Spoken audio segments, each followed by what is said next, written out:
आपके अद्भुत प्रेम और आपकी दया के लिए परमेश्वर, आप महान परमेश्वर हैं। प्रभु यीशु मसीह, आपका शुक्र करते हैं और धन्यवादी हैं। आप अति करुणामयी हैं। प्रभु, आज के इस ऑफरिंग के लिए हम प्रार्थना करते हैं, जो लोगों ने अपनी कमी में से, घटी में से बोया है, 1000 गुना लौटाकर वापस कर प्रभु यीशु, और कमी घटी जरूरत को पूरा करना। ईमानदारी से लोग बीज बोने वाले बने। अपना दान दशवांश तेरे भवन में समय से दे, ताकि तेरे भवन की सारी जरूरतें पूरी हो प्रभु यीशु।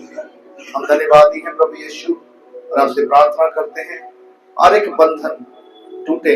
आज के वचन के द्वारा भी आप हमसे बातें करने जा रहे हैं प्रभु, हम आपको धन्यवाद करते हैं।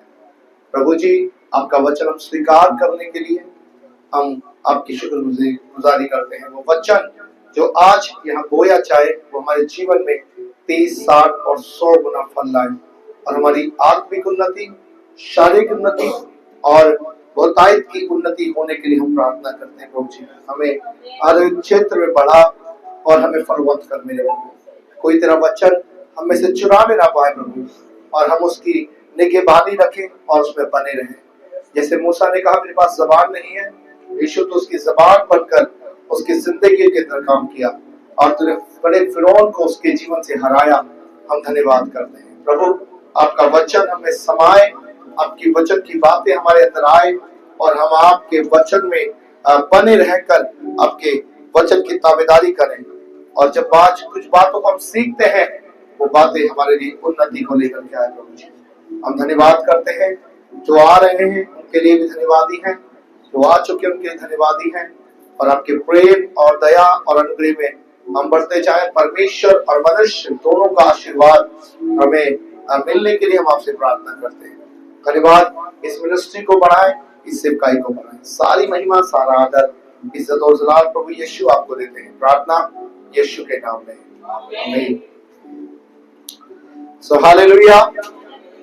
क्या आप आनंदित हैं? कितने लोग खुश हैं? Praise the Lord, praise the Lord, hallelujah. हम सब आनंदित हैं। बाइबल कहती है कि हर एक दिन परमेश्वर ने बनाया है, इसलिए हम उसमें आनंदित हो। अब पिछले सप्ताह हमने कुछ बातों पर विचार किया था। कितने लोगों को याद है? 7 बातों पर। आपको पता है, केवल वो बातें लिखने के लिए नहीं, हमारी जिंदगी के अंदर जो खुदावन आपको बताना चाहता है, सिखाना चाहता है, उसमें बने रहना, उसमें बने रहकर चलना बहुत जरूरी है। यदि मैं बात करूं परमेश्वर के साथ बने रहने की, तो बहुत सारे लोग अभी ट्रेनिंग ले रहे हैं मेरे से। कितने लोग ट्रेनिंग ले रहे हैं? तिलक नगर में बहुत सारे लोग ट्रेनिंग अभी ले रहे हैं। बने रहने का मतलब क्या है? प्रेम में बने रहना, परमेश्वर के साथ बने रहना, प्रार्थना में बने रहना, वचन में बने रहना, आत्मा में बने रहना। ये बने रहने का जो टॉपिक है, और बना वो ही व्यक्ति रह सकता है जो परमेश्वर का चुना हुआ है। आप इस दुनिया में देखिए, बहुत सारे लोग हैं जो कुछ समय के लिए प्रभु के पास आते हैं, साल, 2 साल, 5 साल, लेकिन वो प्रभु के साथ बने नहीं रहते। वो बने इसलिए नहीं रहते क्योंकि बाइबल में लिखा है कि बुलाए में तो बहुत है, परंतु चुने हुए। परमेश्वर के साथ इनको बुलाए करो, मोबाइल बनाना बंद है भी। परमेश्वर के साथ बने रहना, परमेश्वर की आत्मा में बने रहना, परमेश्वर के स्वभाव में बने रहना, बहुत सारे लोग नहीं बने रहते। उनके प्रार्थना का जीवन नहीं है। हम परमेश्वर के साथ कैसे बने रह सकते हैं जब प्रार्थना का जीवन होगा। हम परमेश्वर से कैसे बने रह सकते हैं? जब हमारा जीवन प्रार्थना के साथ वचन पढ़ने वाला होगा। यदि हम प्रार्थना नहीं कर रहे, वचन नहीं पढ़ रहे, हम बने नहीं रह सकते। और इसका एग्जाम्पल यीशु मसीह खुद देते हैं, मैं एक डाक करता और तुम उसकी। यदि डाली पेड़ में बनी नहीं रहे तो फलवंत नहीं हो सकती। यीशु ने खुद इस बात को प्रूव किया। यदि तुम मुझ में और मेरा वचन तुम में बना रहेगा, तुम मुझ में और मेरा वचन। आपको पता है बहुत सारे लोग, ये जो फर्स्ट लाइन है क्या लिखा है?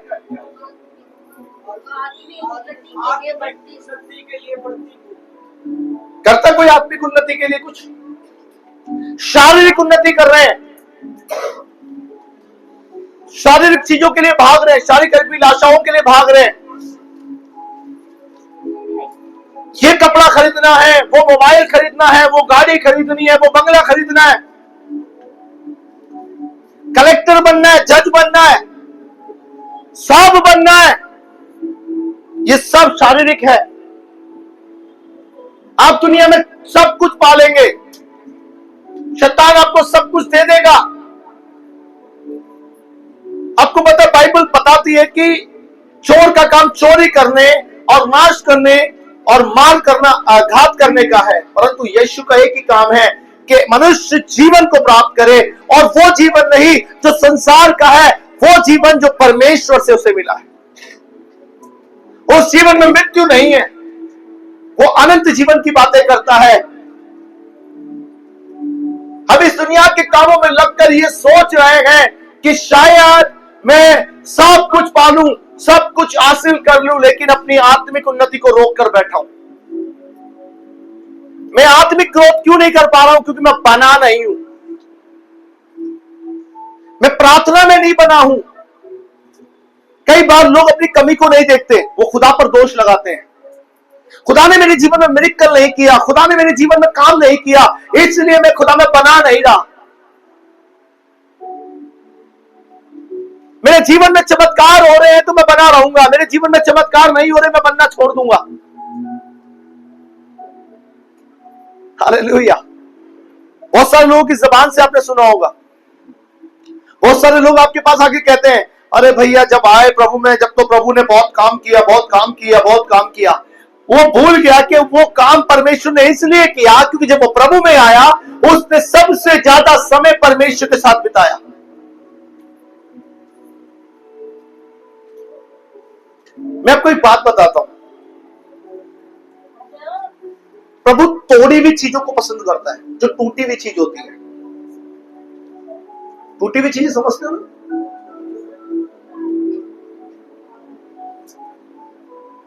आपको पता है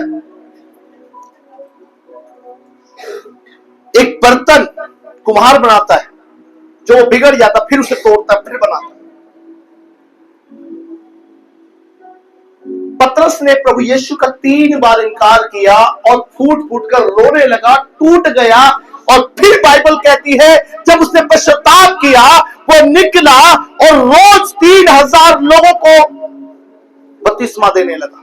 वो टूटा अंदर से। मैंने प्रभु को छोड़ा, मैंने प्रभु को इग्नोर किया, मैंने प्रभु का इनकार किया, वो टूट गया।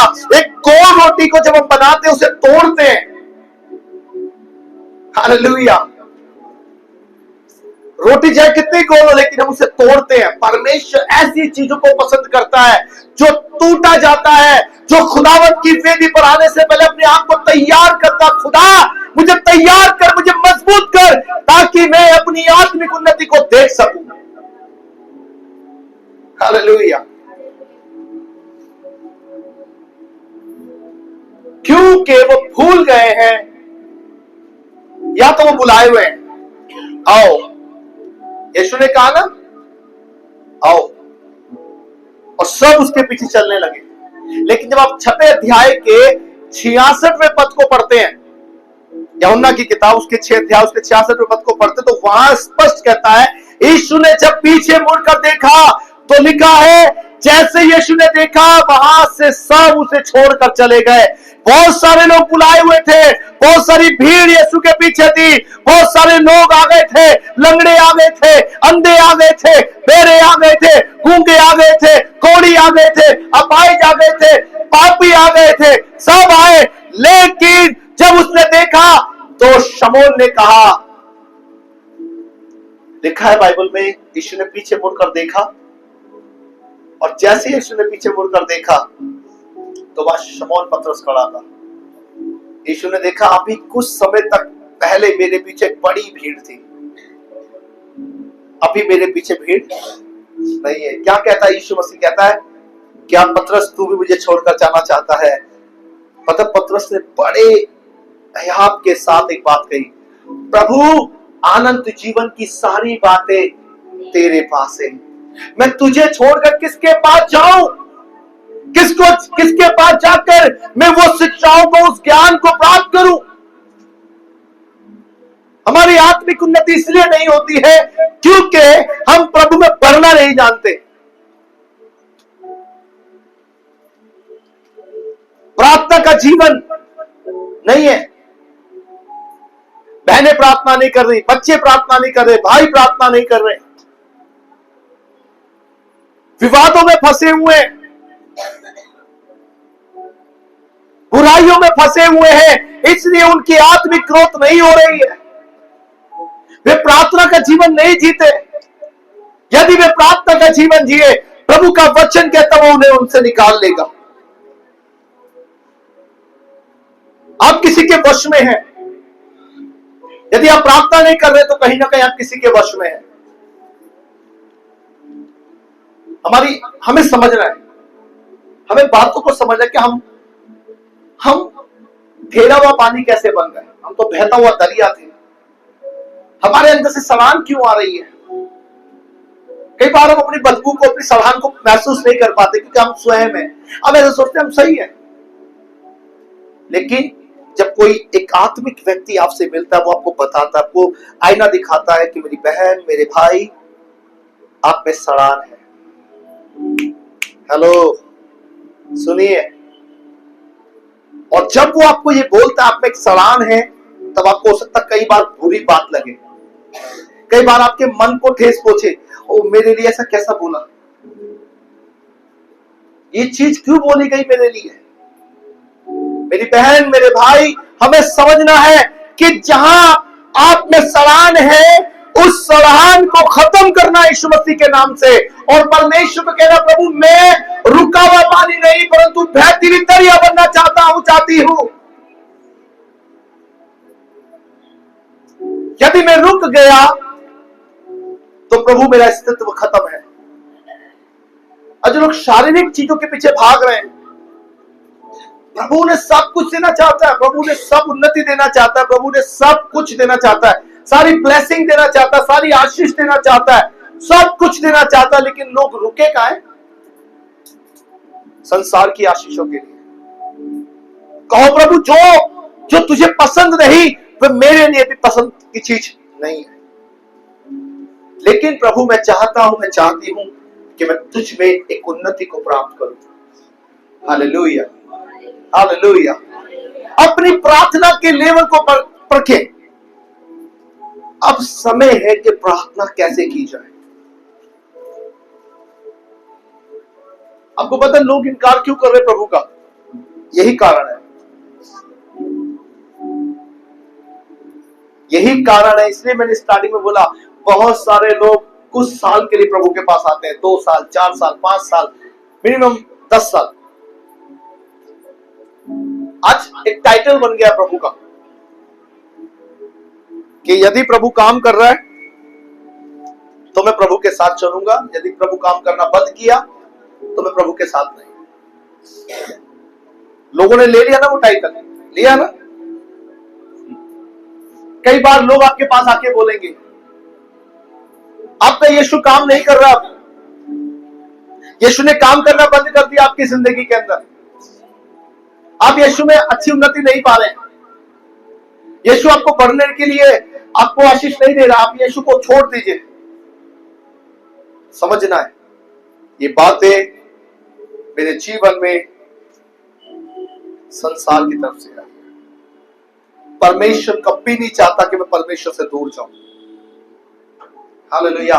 इसलिए बाइबल में एक बात लिखी है, बाइबल में लिखा है कि बुलाए हुए तो बहुत और चुने हुए।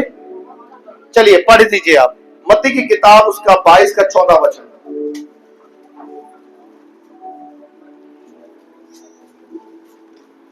22 का 14, मत्ती 22 उसका 14 वचन।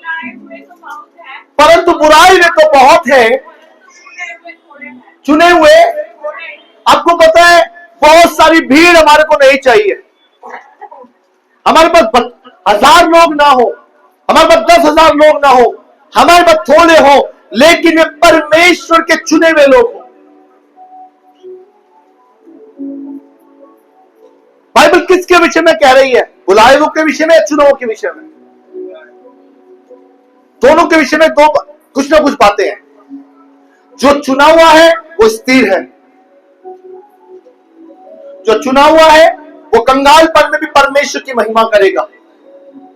जो चुना हुआ है वो बीमारियों में और कष्ट में भी रहकर परमेश्वर की महिमा करेगा। जो चुना हुआ है वो अपने समय को वर्तित बेकार में नहीं करेगा, परमेश्वर के साथ उसको वर्तित करेगा। जो चुना हुआ होगा वे परमेश्वर के साथ किए हुए वादों में विश्वास योग्य रहेगा। लेकिन जो चुना हुआ नहीं है, जिसका चुनाव संसार के हाकिम कर रहे हैं, वो कभी परमेश्वर के पास नहीं आएगा। वो परमेश्वर के साथ ईमानदार होगा ही नहीं। वो फाइनेंशियली परमेश्वर के साथ ईमानदार नहीं होगा, वो शारीरिक परमेश्वर के साथ ईमानदार नहीं होगा, वो व्यक्तिगत परमेश्वर के साथ ईमानदार नहीं होगा, वो बहुतायत में परमेश्वर के साथ ईमानदार नहीं होगा। उसके बाद सारी आशीषें आ जाए, लेकिन जो परमेश्वर का चुना हुआ नहीं, वो परमेश्वर के साथ ईमानदार भी नहीं है। इन दोनों में फर्क है। चुना हुआ व्यक्ति यहोवा का भय मानता है, चुना हुआ व्यक्ति प्रार्थना करता है, चुना हुआ व्यक्ति आराधना करता है। मैं कई लोगों से मिलता हूं, कई बार मैं लोगों को कहता हूं, यदि आप चुने हुए हो, आप कैसे प्रूव कर पाओगे कि आप चुने हुए हो? तो लोग आगे आके बताते हैं, हम वर्शिप के द्वारा बता सकते हैं कि खुदा ने हमें वर्शिप करने की सामर्थ्य दी है। हम अच्छा प्रचार करके बता सकते हैं खुदा ने हमें अच्छा बोलने की सामर्थ्य दी है। हम लोगों को समझा सकते हैं, खुदा ने हमें समझाने की सामर्थ्य दी है। हम अच्छा वचन पढ़कर लोगों को बता सकते हैं इस वचन का मतलब क्या है। हम खुदा की महिमा कर सकते हैं, हम एक व्यक्ति के साथ मिलकर प्रार्थना कर सकते हैं। हमारी प्रार्थना के द्वारा भी हमें बताया जाता है कि हम चुने हुए हैं। आपको पता है, जो व्यक्ति चुना हुआ नहीं होता, जो प्रार्थना में लो होता है, उसकी प्रार्थनाएं अलग होती है, लेकिन एक चुने हुए व्यक्ति की प्रार्थनाएं स्वर्ग को खोलती है। हालेलुया। एक चुना हुआ व्यक्ति जब प्रार्थना करता है, परमेश्वर के राज्य को वो कर देता है, व्याकुल करता है कि खुदा का ही सेवक उसे बुला रहा है। दूत उसकी सुनकर आ जाते हैं। एक चुना हुआ व्यक्ति जब आराधना करता है, बंधन टूटने शुरू हो जाते हैं। एक चुना हुआ व्यक्ति जब बोलता है यीशु के नाम से आप चंगे हो रहे हो, विश्वास कीजिए, उस चुने हुए व्यक्ति के द्वारा परमेश्वर काम कर रहा है। वो भीड़ में नहीं, वो यहां भी काम कर सकता है। वो हजारों में काम करता है तो एक के लिए करता है जो उसका चुना हुआ है। हमारी आत्मिक ग्रोथ होगी कैसे? हम कैसे परखें कि हम चुने हुए हैं? हम कैसे जाने कि हम चुने हुए हैं? मेरी बहनों, मेरे भाइयों, अपनी बुलाहट को पहचानो। मैं कल भी एक व्यक्ति से कह रहा था, शायद मैं राजकुमार भाई से कहता, हमारी जिंदगी कितनी है? राजकुमार बड़े हियाब के साथ कह रहे थे, बस थोड़ी सी है। थोड़ी है मेरे भाई, यहां से छोड़कर भागना है, डेरा उठाना है और कभी दुनिया में नहीं आना है। फिर जब इस दुनिया से चले जाएंगे, हमारा अस्तित्व खत्म हो जाएगा। इस दुनिया में आके ना तो हाल चलाना पड़ेगा दोबारा, ना नौकरी की चिंता होगी, ना पेट की भूख की चिंता होगी, ना अभिलाषाएं होंगी। क्योंकि सब कुछ हमारे साथ खत्म, लेकिन एक चीज है जो हमारे साथ कभी खत्म नहीं होगी कि हम प्रभु में कितने ईमानदार थे।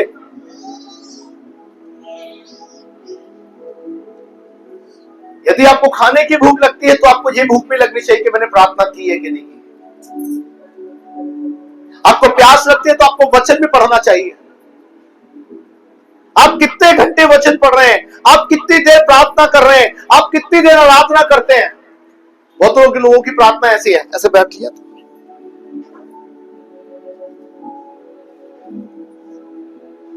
उनको खुद ही नहीं पता वो बात क्या कर रहे हैं, किससे बात कर रहे हैं। बाइबल कहती है मुंह खोल और पुकार, मुंह खोल और मुझे पुकार। कपियों के समान नहीं, परमेश्वर मुंह खोलने वालों से प्रसन्न रहता है जो उसके आगे बोलता है, खुदा मुझे तेरी जरूरत है, मैं हीर होना चाहता हूं, मैं सामर्थ्य से भरना चाहता हूं।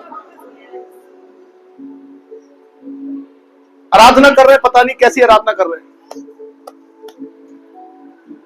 परमेश्वर कंफ्यूज है, ये मुझसे बात कर रहे हैं या बगल वाले को ताली बुला के बुला रहे हैं। हम नहीं समझ पाते कि बाइबल क्या कह रही है। बाइबल के चुनाव के लिए एक अलग न्याय है, बुलाए हुए के लिए एक अलग न्याय है। हालेलुया, सुनिए बड़े ध्यान से। जो चुने हुए लोग होंगे वे परमेश्वर की आवाज को सुनने के लिए तैयार रहेंगे, तत्पर रहेंगे, वो तत्पर रहेंगे परमेश्वर के लिए। चाहे फिर मुसीबतें आए, चाहे फिर कष्ट आए, चाहे बीमारियां आए, चाहे कर्जे आए, चाहे चिंताएं आए, चारों तरफ से गिर भी जाओगे, बाइबल कहती है वह यहोवा तुम्हें उनसे बचाएगा। हम खुद तलवार लेके खड़े हैं, आओ कौन आएगा हमारा मुकाबला करने। नाश हो जाओगे, बिगर परमेश्वर के कहीं जाओगे तुम, बिगर परमेश्वर के कहीं नहीं जाना। हालेलुया। अभी 3 हफ्ते पहले लड़की के अंदर जिन्नात था, फोन आया हमारे पास, संदीप भाई, सतीश भाई के पास फोन आया। तो मैंने बोला आप जाओ भाई, प्रार्थना करके आओ। बोला नहीं आपको चलना पड़ेगा। मैंने यार आप जाओ, खुदा ने आपको सामर्थ्य दी है। बोला नहीं आप चलो। मैं उस लड़की को देख के थोड़ी देर के लिए मैं उससे बात कर रही थी। मैं उस लड़की को देख के एकदम ये सोचा शायद नॉर्मल है, लेकिन जब मैं वहां प्रार्थना करने बैठा, प्रार्थना स्टार्ट भी नहीं की, प्रार्थना में सिर्फ इतना ही बोलता, स्वर्ग के परमेश्वर, आंखें खुली हुई थी मेरी, स्वर्ग के परमेश्वर आपके दूत यहां उतर के आ चुके हैं। इस कमरे में मैं हूं, मेरे साथ मेरा भाई है।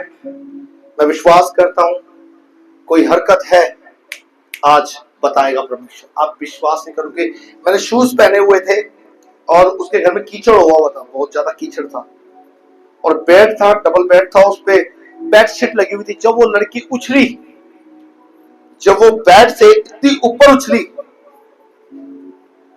मैं हंसने लगा। और खुदा सचमुच तुम मिरेकल करता है आज भी। Hallelujah, hallelujah. वो लड़की जब उछलने लगी तो जब मैं उसके लिए प्रार्थना करने के लिए गया, उसने क्लियर बोला मुझ पर हाथ मत रख, मुझ पर हाथ मत रख। अभी 2 हफ्ते पहले की बात है। लड़की का पति, उसकी माँ, उसकी बहन उसे छोड़कर उस रूम से दूर गली के अंदर खड़ी हो गई, और इतनी तेज वो चीखने लगी। जब मैंने यीशु के नाम को पुकारा और मुझसे जब बर्दाश्त नहीं हुआ, मैं बेड पे चढ़ गया, जूते ले गए। मैंने बोला ये तो साफ हो जाएगा, लेकिन इसको बचा कर लाना है। एक चुने हुए व्यक्ति की प्रार्थना स्वर्ग में परमेश्वर के तख्त को हिलाती है, क्योंकि परमेश्वर जानता है धर्मी जन ने पुकारा है तो मैं उतर के आऊंगा। और जिन, तो आपको पता है जिन कैसा होता है। हाँ, सानिका के साथ हालेलुया। वो बात की स्टोरी। और जब मैं प्रार्थना करने लगा, वो किसी के वश में नहीं आई, लेकिन खुदा ने वो ताकत, खुदा ने वो कुव्वत अपने सेवक को दी, और वो लड़की उसी वक्त हील हुआ। और वो उस जिन्नात ने बोला, मैं 20 साल से इसके शरीर में हूं, 20 साल से बैठा हूं, किसी की हिम्मत नहीं थी मुझे कोई छेड़ सके, लेकिन तू राजाओं का राजा, प्रभुओं के प्रभु के नाम से इसके पास आया, इसलिए मैं इसे बख्शता हूं। सोचो, उस जिन्नात ने इतनी बड़ी बात बोली, तुम्हारा विश्वास कैसे नहीं बढ़ेगा? आपको पता है, चुना हुआ व्यक्ति जब प्रार्थना करता है, परमेश्वर बहुत काम उसके द्वारा करता है। इसलिए बाइबल कह रही है कि बुलाए में तो बहुत, परंतु चुने में थोड़े हैं। वे अपनी आत्मिक उन्नति को देख नहीं पाते। प्रभु ने मुझे क्या बल दिया है, प्रभु ने मुझे क्या ताकत दी है, मैं आपके लिए प्रार्थना भी कर दूंगा, तब भी आपको विश्वास नहीं होगा कि आप चंगी हो चुकी हो। बताओ मैं सही बोल रहा हूं या नहीं? यदि मैं ये कम मैं आदेश भी दे दूंगा, खुदा मुझे विश्वास है, बहन, ये भाई, ये बच्चा, ये बुजुर्ग चंगा हो चुका है, तब भी आप क्या बोलोगे? इसने बोला ही तो है, दवाई ही मुझे नॉर्मल कर सकती है। आपको विश्वास करना पड़ेगा अपनी आत्मिक उन्नति के लिए। आपको रिसीव करना पड़ेगा उन शब्दों को। प्रभु तेरे सेवक के मुंह से निकलने वाले शब्द में स्वीकार करते हैं जो मेरे लिए निकले हैं। हालेलुया। ऐसे नहीं निकालता खुदा शब्द, ऐसे नहीं निकालता। अभी मैं बीते दिनों एक जगह में प्रचार करने गया था, ये रोहतक से आगे।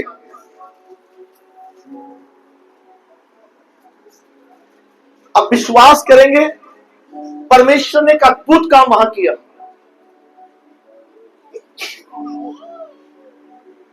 अद्भुत चमत्कार जो हम सोच नहीं सकते, वो करता है। पर वो कब करता है? जब अपनी आत्मिक उन्नति को पहचानते हैं।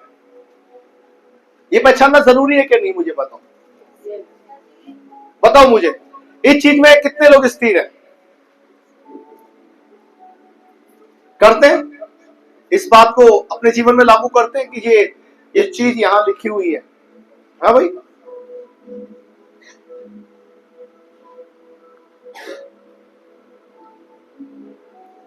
अपनी प्रार्थना के लेवल को बढ़ाओ, नित्य दिन प्रार्थना करो, सुबह, शाम, दोपहर। एक विश्वासी जन के पास 5 क्रियाएं हैं। क्या है? एक विश्वासी जन प्रार्थना करने वाला होना चाहिए। बड़े ध्यान से सुने, जिस विश्वासी के अंदर ये चीजें नहीं है, वो विश्वासी नहीं है। उसका जीवन सबसे ज्यादा प्रार्थना करने वाला होना चाहिए। क्या होना चाहिए? एक विश्वासी को दिन में 3 बार प्रार्थना, 3 ही बार वचन पढ़ना चाहिए। कितनी बार? एक विश्वासी को अपने घर में संगति करना चाहिए।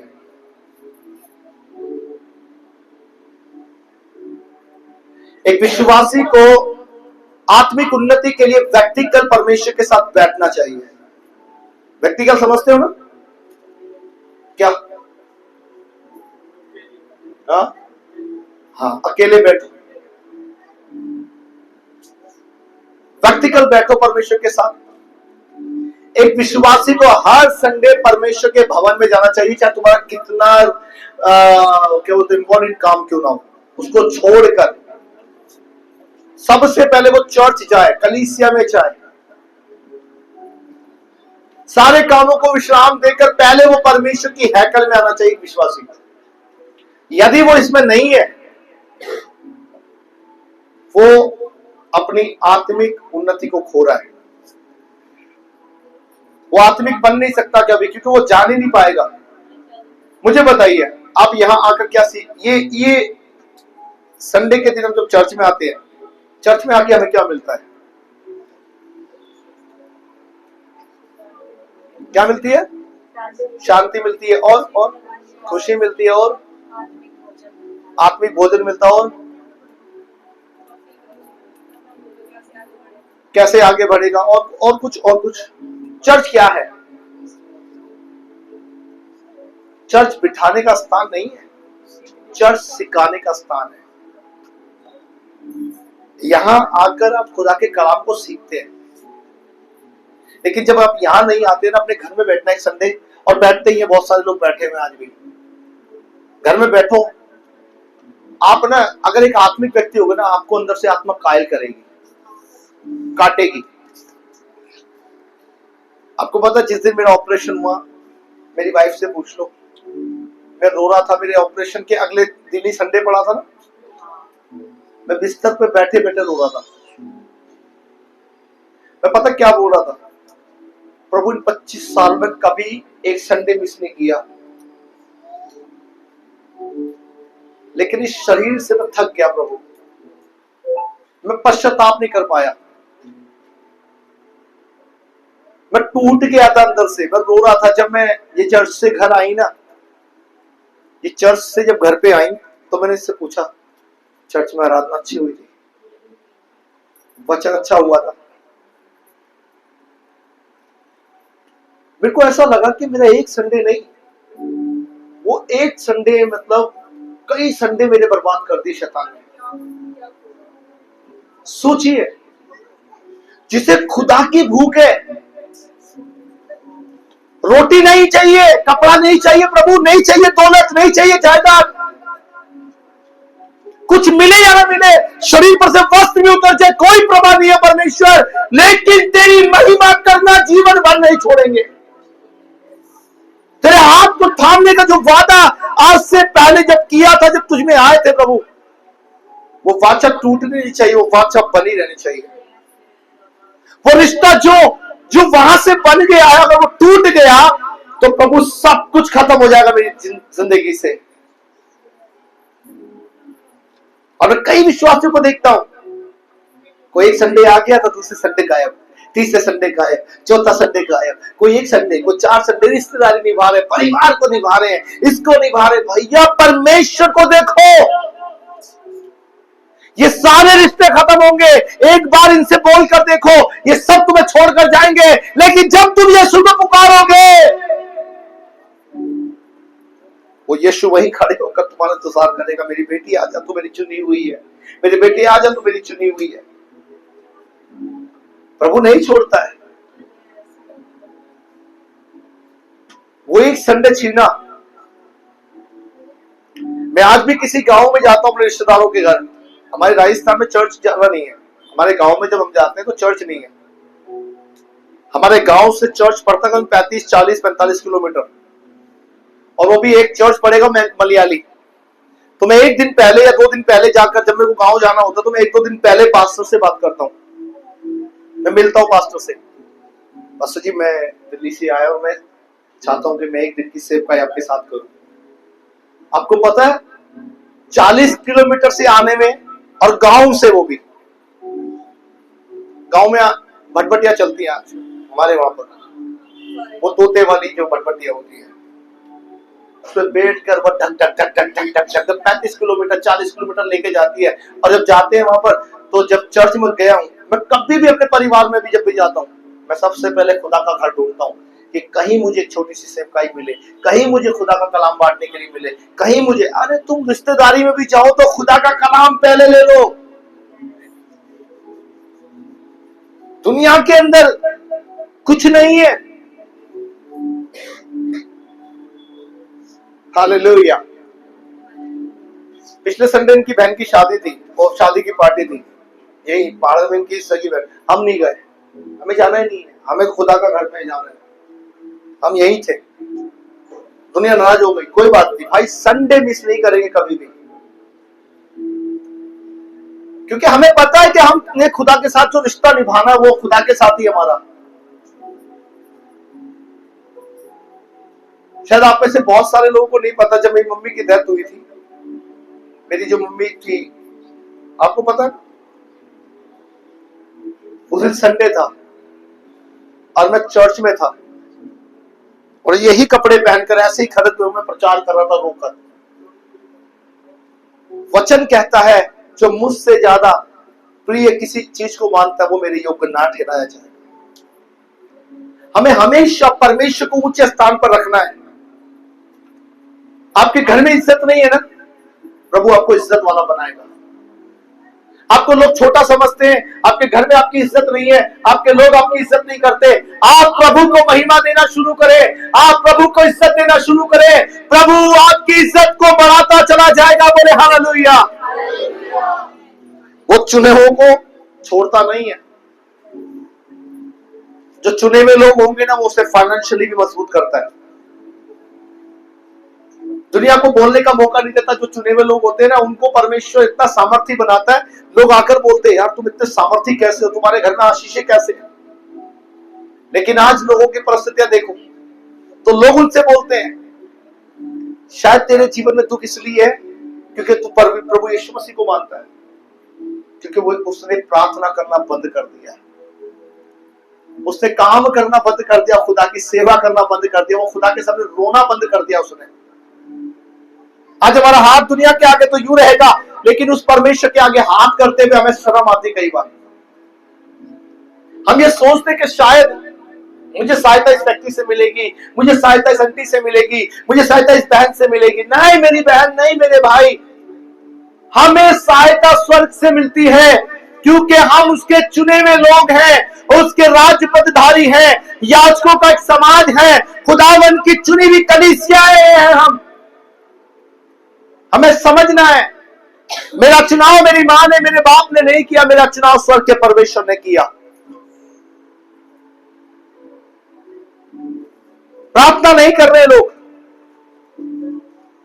और जब प्रार्थना नहीं कर रहे तो कहीं ना कहीं घिरे हुए हैं, कहीं ना कहीं बीमारियों में, कष्टों में, संकट में, मुसीबत में घिरे हुए हैं।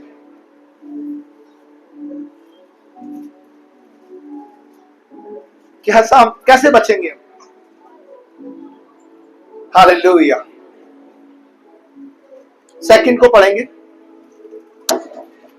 सेकंड पढ़ो, तुमने लिख रखा। परमेश्वर आपको प्रभावशाली पद पर रखते हैं। परमेश्वर आपको प्रभावशाली पद पर रखेगा। कौन से पद पर? मैंने बोला ना कि जो इंसान चुना हुआ होगा, खुदा आपको प्रभावशाली पद पर रखेगा। जब आपके घुटने खुदावन के आगे है ना,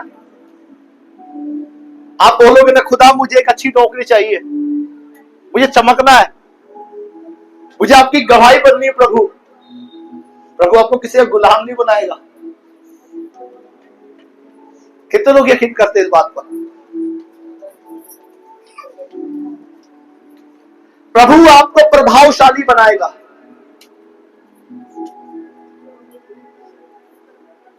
प्रभु आपको प्रभावशाली बनाएगा जब आप प्रभु के आगे बैठेंगे। अब विश्वासी का काम बताओ क्या है? मैं कई बार बता भी चुका हूं। एक लिस्ट लेते हैं, उसको तैयार करते हैं। आटा, चीनी, सिलेंडर, ये वो अपने घर की जरूरतें लिखते हैं। कभी अपने जीवन की जरूरतें लिखी? क्या लिखा? परमेश्वर आपको प्रभावशाली।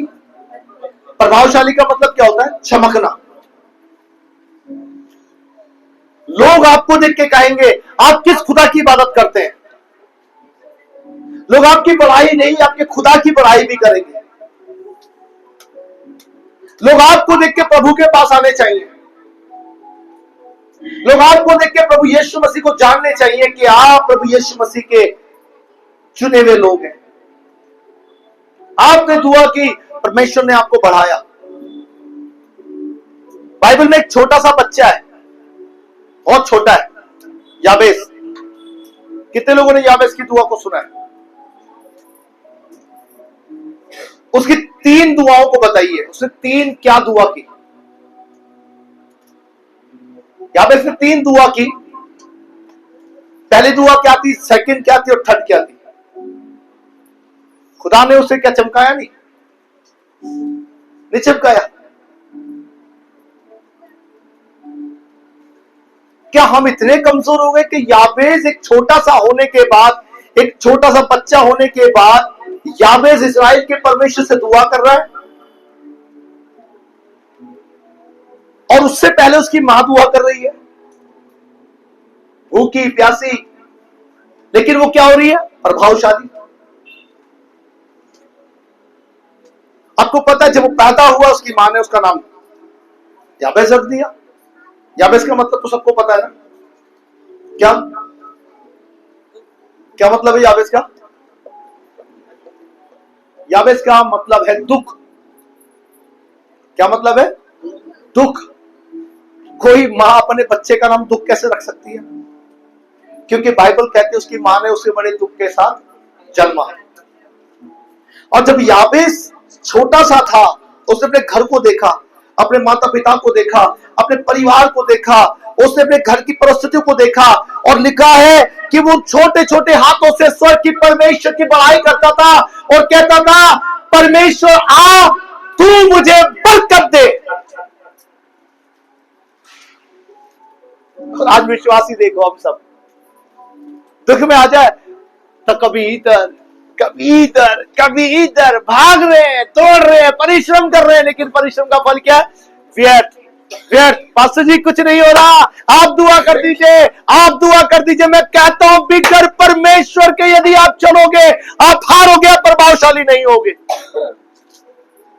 वो अपने हाथ को उठाकर कहता है, हे इस्राएल के परमेश्वर, तू मुझे बरकत दे, मेरी हदों को बढ़ा, और तेरा हाथ मेरे देश पर और मुझ पर बना रहे। खुदा ने उससे ये नहीं कहा, याबेस तू लालची है, तू मुझसे धन दौलत और आशीष मांग रहा है, क्योंकि उसे प्रभावशाली होना था, उसे चमकना था खुदावन के लिए, उसे बढ़ना था खुदावन के लिए।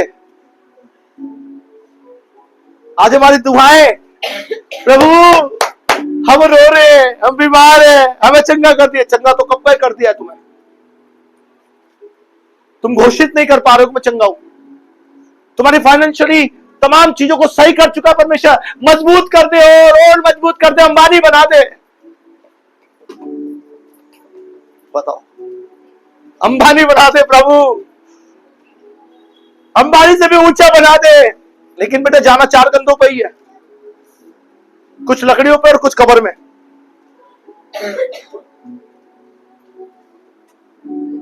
सुन लेना मेरी बात,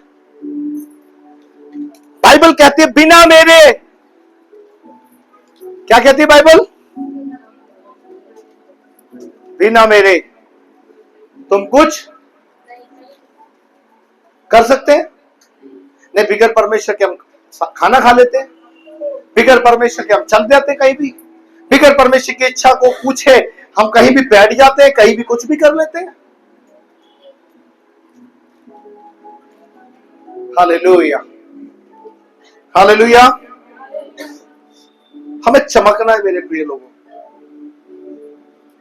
यदि हम चमकेंगे नहीं, लोगों तक परमेश्वर का मैसेज नहीं जाएगा।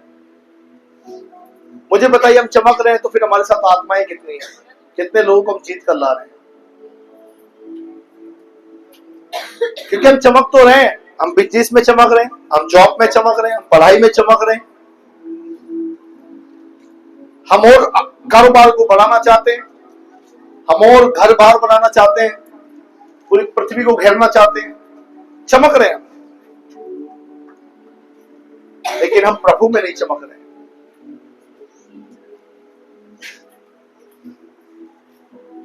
आज बता, मैं अपने दिल की एक बात बताता हूं। मेरे घर में, मेरे परिवार में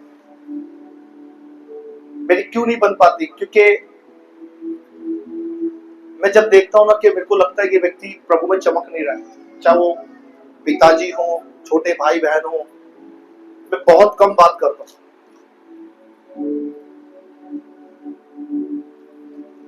क्योंकि मुझे दुनिया से रिश्ते बनाकर खुशी नहीं है, जितना रिश्ता मुझे इससे बनाना है।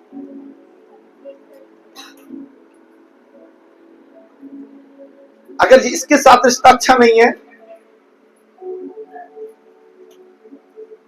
तो मैं जानता हूं कि फिर हमारा रिश्ता कहीं से भी अच्छा नहीं है।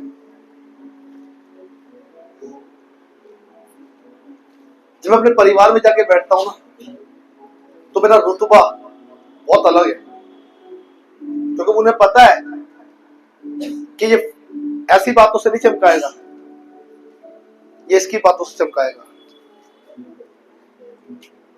मैं शारीरिक बात नहीं करता हूं कभी भी, मैं प्रैक्टिकल बात करता हूं, मैं खुदावंद की आत्मिक बातें करता हूं। मुझे पता होता है यदि मैंने इसको थोड़ा सा हिर्ष दिला कर भी अगर मैं इसको प्रभु के पास ले आएगा, तो मैं विश्वास करता हूं कि ये आज मुझसे खफा रहेंगे, लेकिन आने वाले सालों में ये खुदा की महिमा करने वाले होंगे। प्रभावशाली बनना है, केवल ये बोलने से नहीं होगा।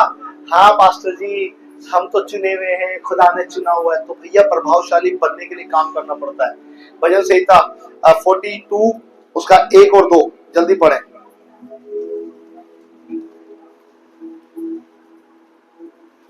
जैसे इतनी नदी की जल के लिए हाँफती है, हाँ वैसे ही हे परमेश्वर तेरे लिए हाँफता हूँ। किसके लिए हाँफती है हिरनी? लेकिन दाऊद कहता है प्रभु मैं तेरे लिए हाँफता हूं। हिरनी तो जल के लिए तरस रही है, हिरनी को पानी नहीं मिलेगा, जल नहीं मिलेगा, वो तड़पती रहेगी, मरने के लिए होगी। लेकिन प्रभु मेरी रूह और मैं तेरे लिए व्याकुल हूं कि मैं कैसे तुझे प्रसन्न करूं, मैं कैसे तुझे खुश करूं प्रभु, मैं कैसे तुझ में बना रहूं। यदि मेरा रिश्ता तेरे साथ अच्छा नहीं है प्रभु, तो मैं बन नहीं सकता। पेट में दर्द हो जाए तो रिश्ता खत्म। हाय हाय हाय, घुटना टेको ना भाई, हाय हाय बोलने से अच्छा है हे खुदा बोलो। घुटनों में दिक्कत आ जाए, हाय लंबी दौड़ दौड़ लोगे, लेकिन खुदा के लिए दौड़ दौड़ने में तुम्हें दिक्कत आती है। मैं रियल कह रहा हूं।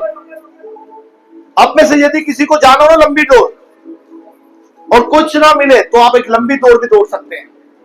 लेकिन जब खुदा के लिए चलना, तो शैतान कहीं ना कहीं आपको, क्योंकि उसे पता आपकी कमजोरी क्या है।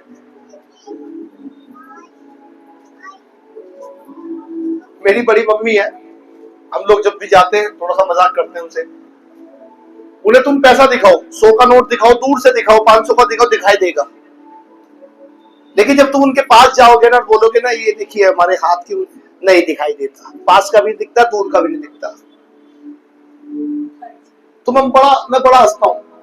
मैंने इंसान कितना स्वार्थी है, इसे 100 500 के नोट को तो दूर से देख लिया, इसमें 3 जीरो, ये 5 का 5 लिखा, 2 जीरो इसमें, एक गंजा सा इंसान खड़ा है, वो उसको दिख गया।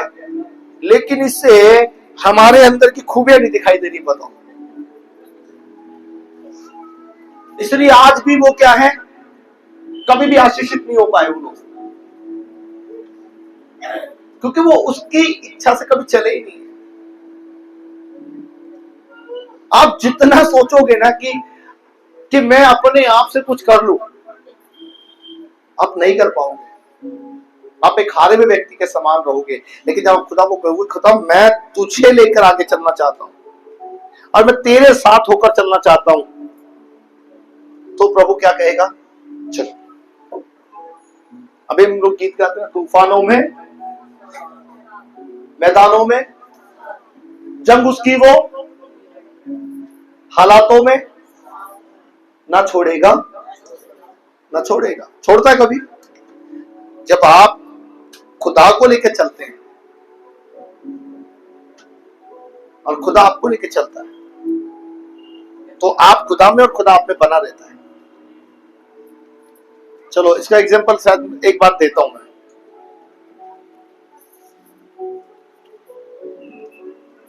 ये कौन है?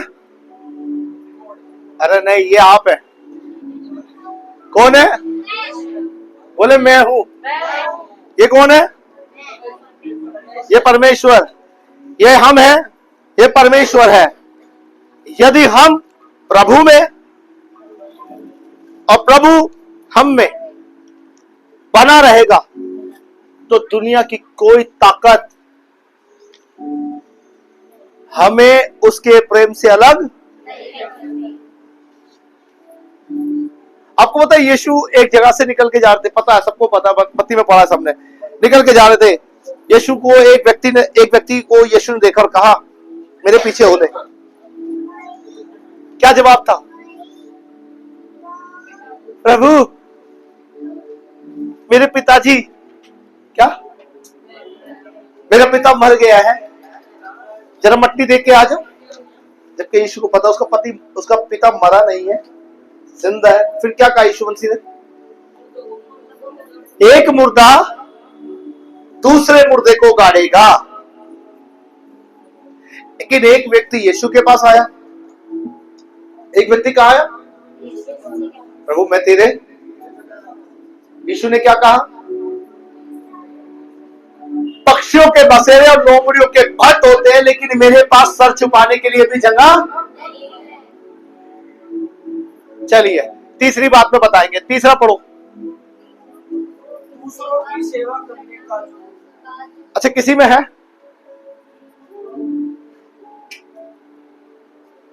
बताओ, है तो जल्दी बताओ। क्या? अच्छा, दूसरों की सेवा कैसे? बताइए। दूसरों की सेवा कैसे करोगे? जब तुम खुदा की सेवा नहीं कर पा रहे हो तो दूसरों की सेवा कैसे कर पाओगे? बोलना, मुंडी हिलाना बहुत आसान है। मैं भी ला सकता हूं, वहां बैठकर मैं भी ला सकता हूं। आपको पता, मैं आज भी, मेरी लाइफ में आज भी ऐसी चीजें हैं जो मैं वचन से पढ़ता हूं, उससे अपने जीवन में पूरी तरीके से सोचता हूं कि लागू करूं। मैं आज भी, चाहे नॉन क्रिश्चियंस हो चाहे क्रिश्चियंस हो, मैं आज भी मदद करने के लिए आगे रहता हूं लोगों की। मैं आज भी लोगों की सहायता के लिए आगे रहता हूं।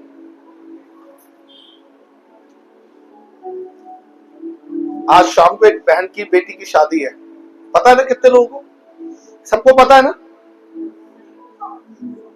नहीं पता। आज से कुछ समय पहले मैंने उसे वचन सुनाया था, घंटी को। मसीहत में आए या ना आए, मेरा कोई वो नहीं है। क्यों? मसीहत में आएगी तो वो मेरी आत्मिक बहन रहेगी या मां रहेगी। मैंने उन्हें वचन सुनाया था और मैं इस बात को मानता हूं, जिसको मैंने वचन सुनाया, मैं नहीं चाहता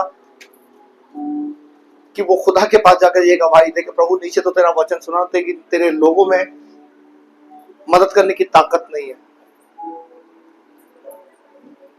उस मदद के लिए मैं आगे आया। और जब भी मेरे को खुदा मौका देता, रोड पर चलते हुए, कहीं कुछ करते हुए, मैं लोगों की मदद करता हूं। चाहे मेरे पास हो या ना हो, चाहे मेरी जेब में पैसा हो या ना हो, चाहे मेरे पास कुछ हो ना हो, मैं कहीं से भी कुछ भी कर मदद करने के लिए आगे रहता हूं। और मैं ये सोचता हूं कि मैंने जो भी किया वो परमेश्वर के लिए किया है। मैं किसी मनुष्य को दिखाने के लिए कुछ नहीं किया है। आज इंसान, जब हम किसी को मदद नहीं कर सकते तो हम खुदा की सेवा कैसे कर सकते हैं? कैसे बोल सकते हैं कि हमने मदद करी है? कैसे कह सकते हैं हमने सेवा करी है? किसी को खाना खिलाना, किसी को राशन देना, किसी की हेल्प करना, किसी की मजबूरी में उसके साथ खड़े हो जाना। कोई एक कदम ले जाए, कोई एक वीक ले जाए तो 2 मील उसके साथ पैदल जाना। उसके साथ मदद करने का मतलब ये नहीं कि हमने उसके लिए किया है। हम जो कुछ कर रहे हैं इस पृथ्वी के ऊपर, हम अपने परमेश्वर को राजी करने के लिए कर रहे हैं। हम अपने परमेश्वर के लिए कर रहे हैं। हमें मनुष्य से कुछ मिले या ना मिले, लेकिन उसका प्रतिफल हमें परमेश्वर यहोवा से मिलेगा। मुझे बताइए, यीशु मसीह ने 5000 लोगों को खाना खिलाया। क्या यीशु मसीह के पीछे 5000 लोग चले? यीशु ने उन 10 कोढ़ियों को चंगा किया, क्या वो यीशु के पीछे चले? लेकिन जिसको सामरी स्त्री ने बताया, जिन गांव को जाकर सामरी स्त्री ने जीता, वो यीशु की बातों को मानने लगे। आमपुर में मदद करने वाले बने, हेल्प करने वाले बने। दूसरों के घर में जाकर देखे, भाई आपने खाना खाया नहीं खाया है, आपके घर में क्या है, आपके घर में राशन है या नहीं है। हम अपनों में ही लगे हुए हैं, हमने पेट भर लिया, बस बात खत्म। हमारा सब कुछ सही चल रहा, बस बात खत्म। हम कैसे बढ़ेंगे प्रभु के साथ? क्या ये प्रभु के वचन का हिस्सा नहीं है? ये जितनी भी बातें मैंने लिखी है वचनों में ही लिखी हुई है। हमारी उन्नति वचन में छुपी हुई है, हमारी तरक्की वचन में छुपी हुई है, और हम वचन से बाहर रहकर सारे काम करते हैं। और फिर हम कहते हैं कि हम तो भैया एक आत्मिक व्यक्ति हम बनेंगे कैसे? यदि तुम प्रार्थना नहीं कर रहे, यदि तुम प्रभावशाली बन ही नहीं पा रहे हो, तुम आज भी कहते हो भैया मेरे पास तो कुछ नहीं है, तो मैं कहता हूं कि खुदा ने उस शब्द को बहुत साल पहले सुन लिया है। पिछले संडे में बात बता रहा था कि बोलना शुरू कर दो, आज से वो शब्द मिटना शुरू हो जाएगा। बोलना शुरू कर दो कि मैं खुदा में एक आशीषित व्यक्ति। आपके पास कुछ हो या ना हो, लेकिन खुदा को पता होना चाहिए। आपको पता है खुदा कैसे लोगों को प्रभु यीशु मसीह चाहते हैं? उसने कहा हे सब परिश्रम करने वाले और बोझ से दबे लोगों, मेरे पास आओ, मैं तुम्हें विश्राम दूंगा। हम यीशु के पास नहीं जाते हैं, हम यीशु से नहीं कहते हैं, इसलिए हमारे बोझ हम पर लदे रहते हैं। इस 70 साल की उम्र के अंदर हमने इतना बोझ अपने ऊपर लिया हुआ है कि हमारी कमर सीधी नहीं हो पा रही है। बुराइयां हमारे ऊपर है, कर्जे हमारे ऊपर है, श्राप जिससे प्रभु ने आजाद किया था वो दोबारा ऊपर आ गए। कैसे निकलेंगे? कैसे बढ़ेंगे? हमें प्रभु को देखना है। प्रभु एकमात्र आप ही हैं जो मुझे निकाल सकते हैं वहां से, और आप निकालेंगे प्रभु, मेरा विश्वास है, मेरा यकीन है। हालेलुया। चौथी बात पढ़े। व्यक्तिगत इच्छाओं को याद करने की इच्छा करते हैं, व्यक्तिगत चीजों को याद करते हैं, त्यागने की इच्छा। व्यक्तिगत जो चीजें होती है उसे त्यागते हैं। व्यक्तिगत जो इच्छाएं होती हैं, व्यक्तिगत चीजें क्या होती हैं? कुछ बुराइयां हो सकती है, कुछ शौक हो सकते हैं, कुछ अभिलाषाएं हो सकती है जो शायद आपको अच्छी लगती है और खुदा को अच्छी नहीं लगती। एग्जाम्पल, कुछ लोग व्यक्तिगत मोबाइल को लेकर ज्यादा वो है,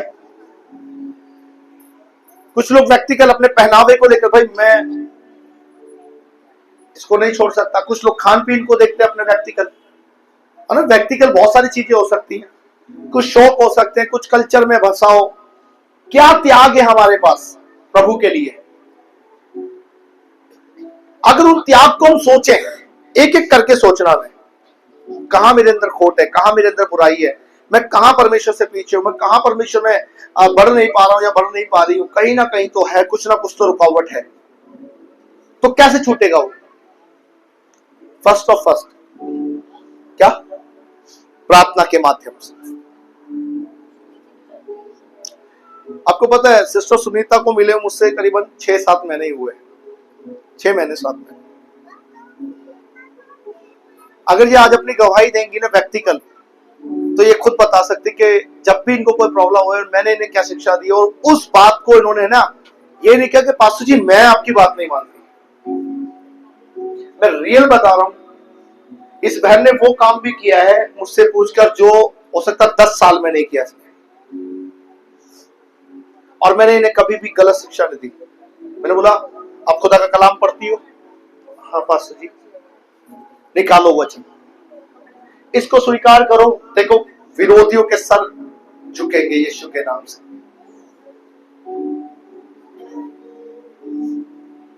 चार साल से जहां ये जा रही थी वहां इन्हें वचन नहीं मिला, लेकिन आज ये बाइबल पढ़ती है, बाइबल पढ़कर मुझे जवाब देती है, पास्टर जी वहां ऐसा लिखा है। आपको पता है मैं हमेशा खुदा से बोलता हूं, खुदा मुझे भीड़ नहीं चाहिए। अगर मुझे भीड़ करनी होगी ना प्रभु, तो बहुत सारे लोग मैं खुद बुला कर ले आऊंगा। हम 10 और 20 लोग हैं ना यहाँ पर, एक छोटा समूह, एक छोटी मंडली। खुदा बोलता है मैं तुझे बढ़ाऊंगा, तू मेरी महिमा का पात्र है, बस तू मेरे वचन को स्वीकार कर। और आपको पता है जब ये बहन यहां से जाती है, तिलक नगर में कई घरों में जाकर विजिट करती है, आज मेरे घर प्रार्थना है जरूर आइएगा। कुंडियां खटखटाती जाकर, लेकिन हम यहां से जाने के बाद अपने घर जाते हैं, अपने कामों में लगते हैं, एक भी आत्मा को जीत के प्रभु के राज्य में नहीं लाते।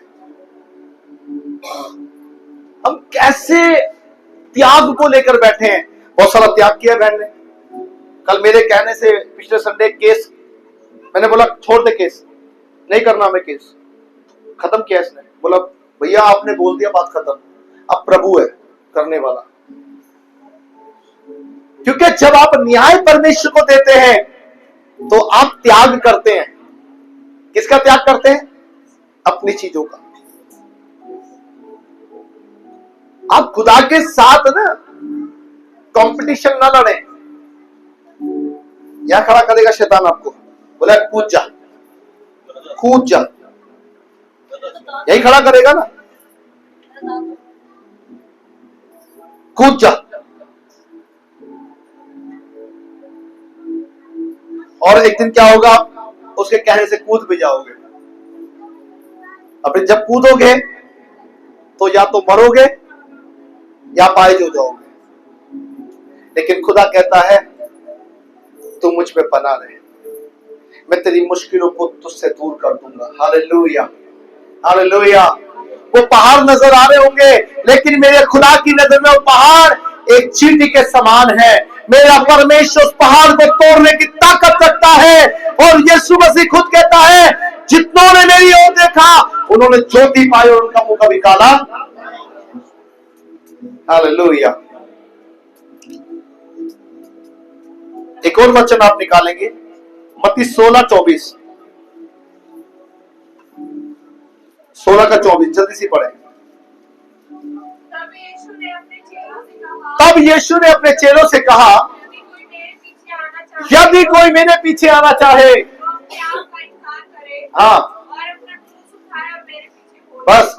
क्या पढ़ रहे थे चौथी में? चौथे में क्या पढ़ रहे थे? अब सुनिए, यीशु ने उनसे कहा, किनसे कहा? किससे कहा? चेलों से। यदि कोई मेरे पीछे आना चाहे तो अपने आप का इनकार करे और मेरे पीछे हो ले। अब मुझे बताइए, जब्दी का पुत्र पतरस, यूहन्ना, पतरस, याकूब, अंद्रियास, जब्दी का पुत्र, जितने भी ये सब थे, क्या कर रहे थे? क्या कर रहे थे? अरे बोलो ना भाई, क्या कर रहे थे? नहीं सुना? देखा, यही तो कमी है, सुनते नहीं है। क्या काम कर रहे थे ये?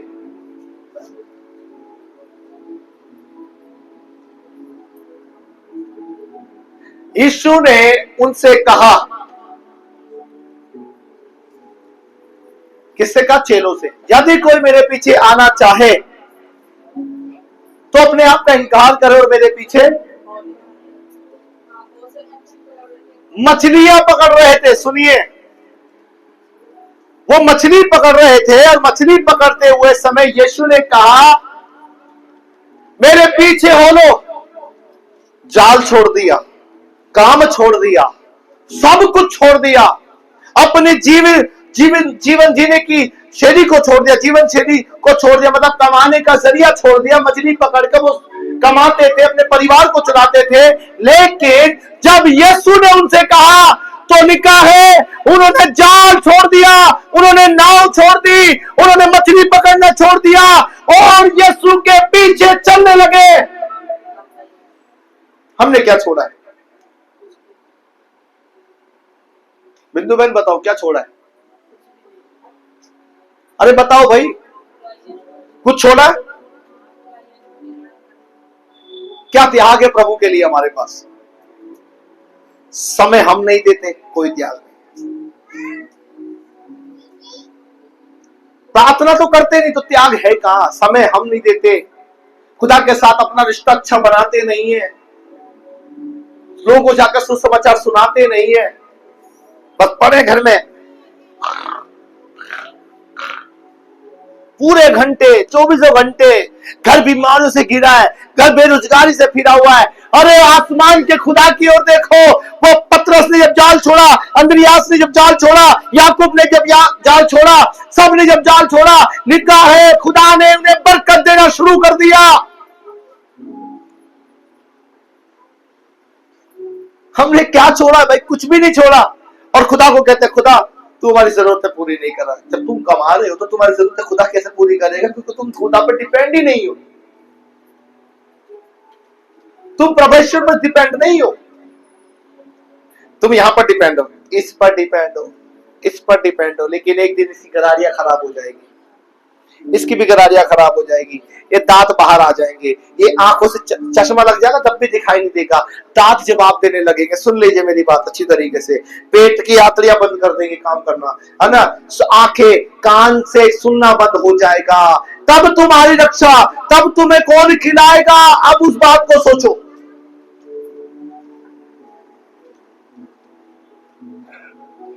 आज बहुत सारे लोग बोलते हैं मेरी यहाँ की गरारी खराब हो गई है, तब मैं कहता हूं इस गरारी को खुदा के हाथ में दे दे, इस कटोरी को खुदा के हाथ में दे दो, और देखो वो उसका ऑपरेशन बिगर काटे और बिगर छीले कर देगा।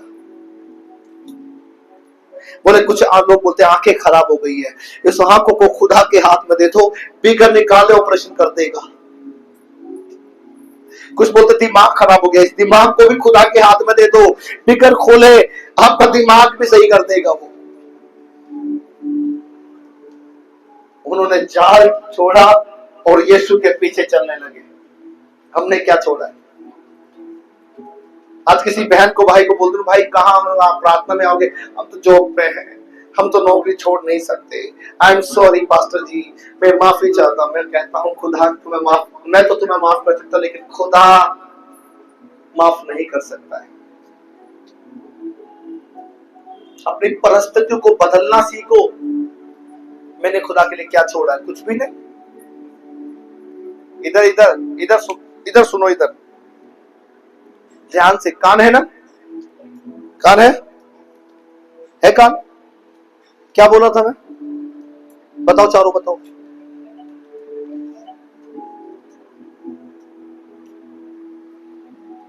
यदि तुम अपनी जिंदगी के अंदर प्रभु को सम्मान नहीं दे रहे हो तो प्रभु का अनुग्रह अभी रुका हुआ है तुम्हारे लिए, वेटिंग में हो आप। मेरे को एक प्रचार बहुत अच्छा लगा, एक परमेश्वर के दास है और मैं उन्हें बहुत जल्दी बुलाऊंगा, पास्टर आमोस सिंह। वो हमेशा, मैं जब भी उनको सुनता हूं ना, वो इतने बड़े सेवक हैं, मैं जब भी उनको सुनता हूं ना, वो कभी भी यहाँ की बातें करते ही नहीं है। वो दो जगह की बातें करते हैं, या तो नरक की या डायरेक्टली। एक दिन उन्हें दे दो वो नरक घुमाएंगे, और दूसरा दिन दे दो तो वो तुम्हें स्वर्ग घुमा देंगे। और मैं उनके दोनों प्रचार सुनता हूँ। उनका टॉपिक कभी भी मैं सुनता हूँ ना, कोई ऐसा टॉपिक होता है नहीं जिसमें मेरे को ये सुनना मिला आज तक कि उद्धार कैसे मिलेगा, शांति कैसे मिलेगी, मुक्ति कैसे मिलेगी। कभी नहीं सुनाते वो। एक ही बात, टॉपिक ही नरक का है कि बेटा नरक में जाओ और नरक से सीधे बाहर आ जाओ। और बाहर जब अंदर जाओगे और फिर बाहर आओगे ना, पता चलेगा नरक है क्या। आज लोगों को पता नहीं है। मैं तो इसलिए नहीं करता नरक का प्रचार कि कहीं लोग भाग ना जाए, नहीं तो मेरे पास भी मसाला है। हालेलुया। 5वीं बात को पढ़े।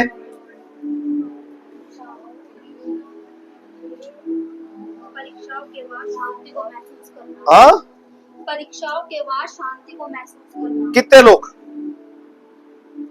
परीक्षा के बाद शांति, कितने लोग महसूस करते हैं? अच्छा, परीक्षा के बाद शांति आएगी कैसे? ये परीक्षाएं क्यों आई है? अब सुन लीजिए मेरी बात। ये परीक्षा जब तक रहती है आपके जीवन में, जब तक आप यहोवा को पुकारते नहीं हैं। याकूब ने जब तक खुदा को नहीं पुकारा, वो काहे परीक्षा में पड़ा रहा। लेकिन जिस समय उसने खुदा को पुकारा, वो धर्मी बना और खुदा उतर आया। मेरी बहनों, मेरे भाइयों, अपने जीवन को झांको कि ये परीक्षाएं, ये मुसीबतें, ये दिक्कत मेरे जीवन में क्यों आ रही है। कहीं ऐसा तो नहीं मैं परमेश्वर के विरोध बातें कर रहा हूं या परमेश्वर के विरोध चल रहा हूं। हालेलुया। मेरा घर प्रभु में कैसे चल रहा है, मेरे बच्चे प्रभु में कैसे चल रहे हैं, मेरे घर में सबसे ज्यादा समय दिया किसको जा रहा है, मेरे घर में सबसे ज्यादा आदर किसको मिल रहा है, मेरे घर में परमेश्वर की मर्जी के खिलाफ क्या हो रहा है, मेरे घर में परमेश्वर की मर्जी के खिलाफ क्या बातें करी जा रही है, ये हमें देखना है। और जब आप इस बात को ढूंढ लोगे तब क्या होगा, तब एक चमत्कार होगा कि आपको नहीं पता है। इसलिए बाइबल में लिखा है जब योना जहाज पर चढ़ा तब लोगों ने अपने ईश्वर को पुकारा, लेकिन तब भी समुद्र शांत नहीं हुआ। लेकिन जब लोग गहराई में गए, उसके नीचे गए बोट में, तब देखा एक व्यक्ति सो रहा है। उसने उसको उठा करके कहा, जा तू भी अपने ईश्वर से दुआ और इबादत कर। तब उसने बाहर आकर देखा तो क्या बोलता है वो अपने अंदर, ये विपत्ति मेरे कारण, ये परेशानियां, ये प्रॉब्लम्स, ये परीक्षाएं मेरे कारण तुम पर आई है। कई बार हमारे कारण हमारा परिवार ठोकर खाता है, हमारे दोस्त, हमारी कलीसिया, हमारे रिश्तेदार ठोकर खाते हैं। हम ये नहीं समझ पाते कि क्यों हम परीक्षा में गए। हमें उन प्रॉब्लम्स को देखना है, उनका सामना करना है। उस परीक्षा से परमेश्वर में निकालेगा। लिखा धर्मी पर बहुत सी विपत्तियां पड़ती है, परंतु यहोवा उन्हें उन सब से छुड़ाता है। नहीं समझ आ रही होगी, शायद आ रही है।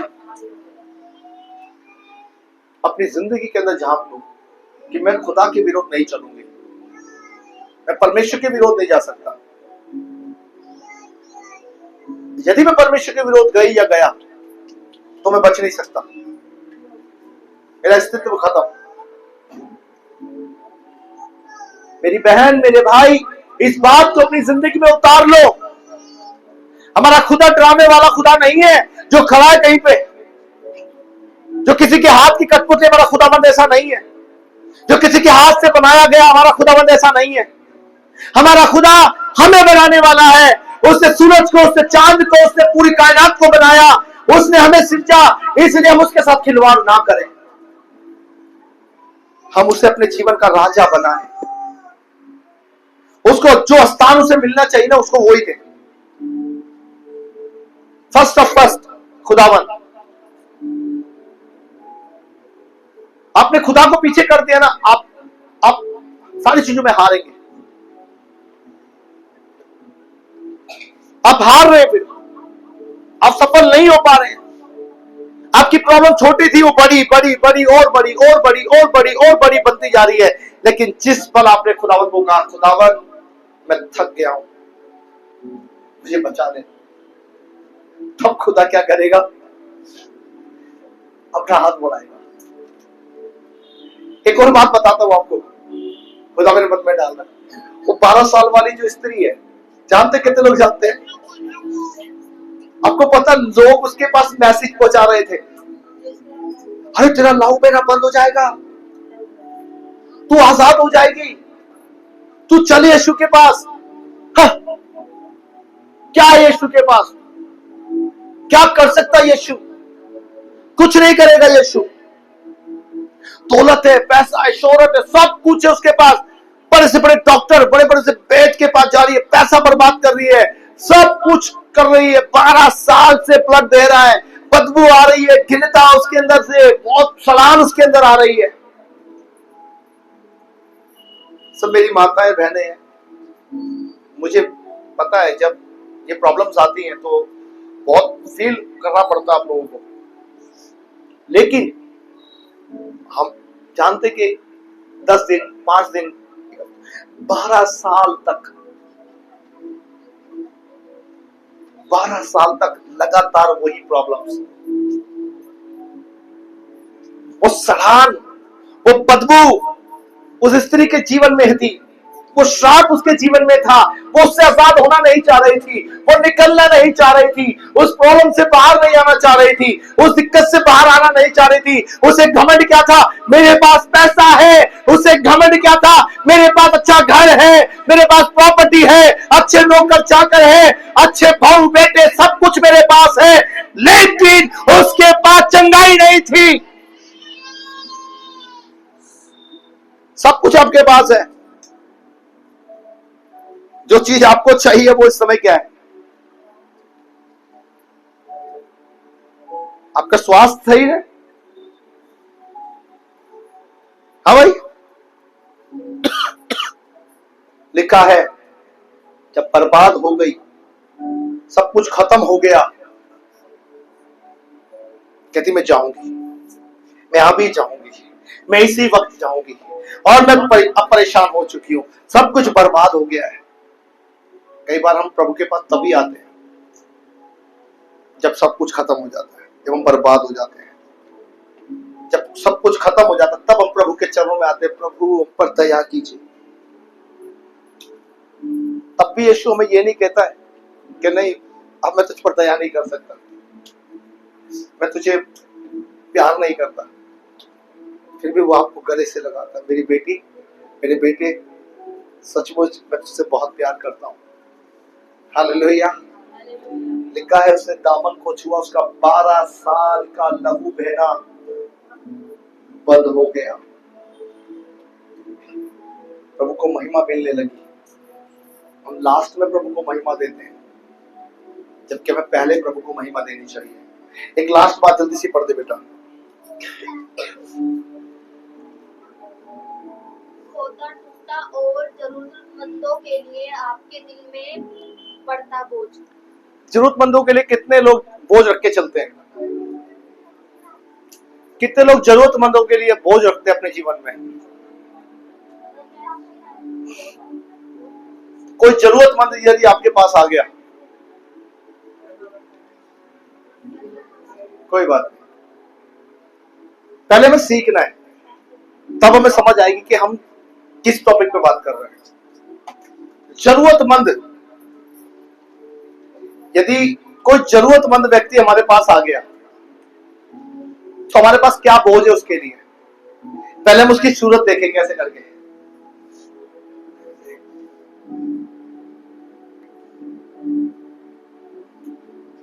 पता नहीं झूठ है सही है, रियलिटी यही है।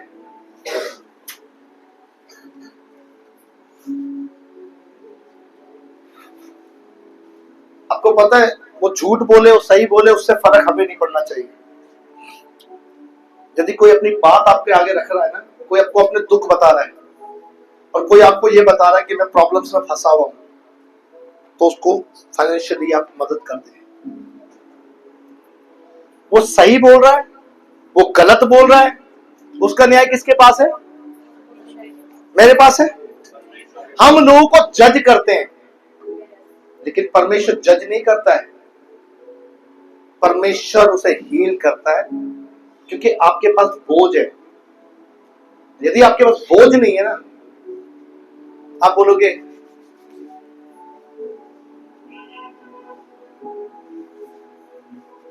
आप उसके सामने से खड़े रहोगे, तो प्रभु ने आपकी दोनों जेब देखी, लेकिन आपके अकाउंट में है, खुद आपका अकाउंट खाली कर देगा। अब वो कैसे खाली करेगा वो खुदा जानता है। आपने दुनिया को जेब खाली दिखाई, लेकिन खुदा आपके अकाउंट को भी खाली कर सकता है। इसलिए तत्पर रहना। यीशु मसीह कैसे लोगों की मदद करता था मुझे बताइए? जो जरूरतमंद होता था उसके पास जाते थे ना यीशु मसीह।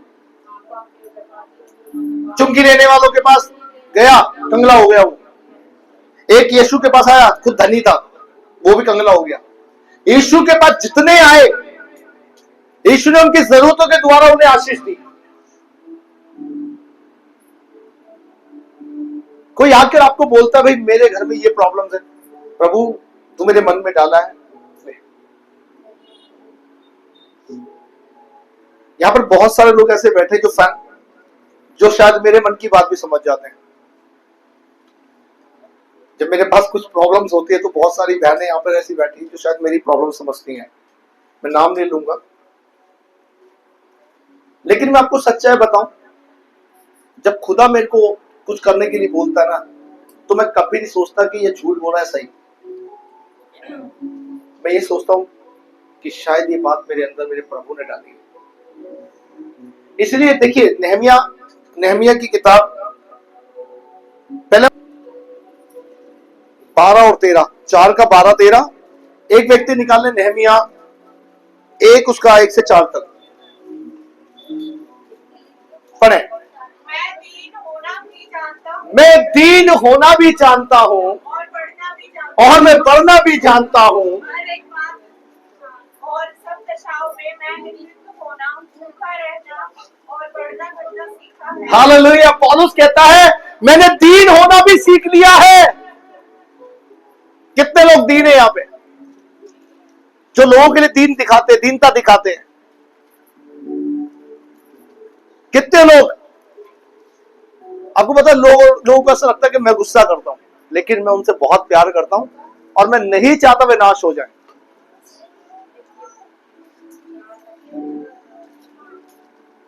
एक बारी और पढ़ उसको।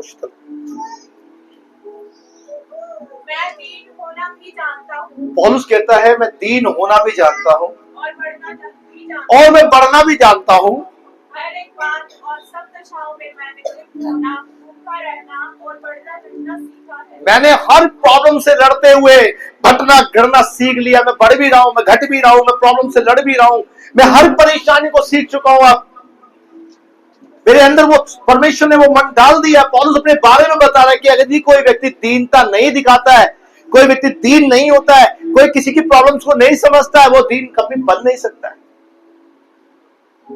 तुम्हारा दुश्मन भी आकर तुमसे ये बोले मैं प्रॉब्लम में हूं, बता, वो मन तो अंदर लाना पड़ेगा ना पहले। यदि वो मन नहीं होगा, वो हृदय नहीं होगा, तो कैसे काम होगा? बढ़ना और घटना तो हम सबके साथ है ना। आज कोई हमसे ज्यादा गरीब है, कोई हमसे ज्यादा अमीर है, कोई उससे ज्यादा गरीब है। अगर एक व्यक्ति दूसरे व्यक्ति की मदद करेगा तो वो भी बढ़ेगा, वो घटेगा नहीं। अगर आप उसको थोड़ा सा मदद कर देंगे, उनको थोड़ा सा सपोर्ट कर देंगे, तो मैं मानता हूं कि वो व्यक्ति बढ़ेगा और वो जाकर गवाही देगा, वो जाकर बताएगा। पौलुस हमें एक अच्छे मन की बातें सिखा रहा है। नेहमिया क्या कर रहा था? अपने लोगों के लिए दुख रखता था। नेहमिया 1 अध्याय उसका 1 से 4 तक पढ़े, नेहमिया की किताब।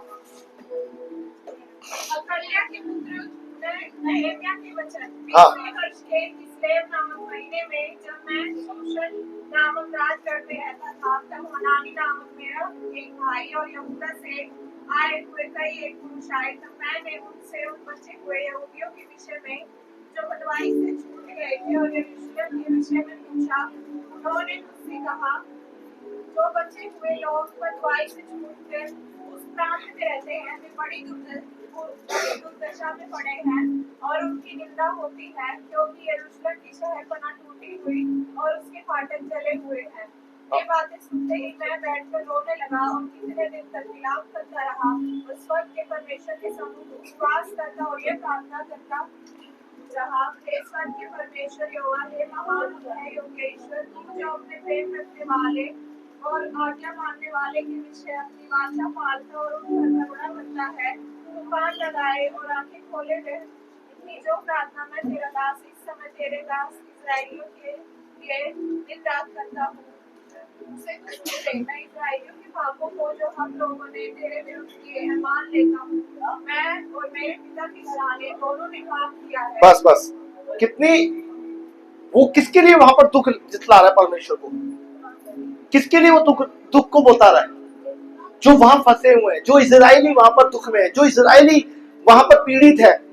वो अपने बयान कर रहा हूं बातों को, लेकिन आज हम अपने जीवन में क्या लेकर चलते हैं? कोई हमारा पड़ोसी बीमार है, कोई बात नहीं, अपने कर्मों की सजा भुगत रहा है। कोई हमारा भाई बीमार है, अपने दुख को भुगत रहा है। कोई हमारे परिवार में दुखी है तो हम सोचते हैं दुखी है तो मरने दे इसको। आपको पता है लोग आपको परिवार से लड़वाएंगे। और नेहमिया अपनी कौम और अपने परिवार के लिए दुआ खुदा के सामने कर रहा है।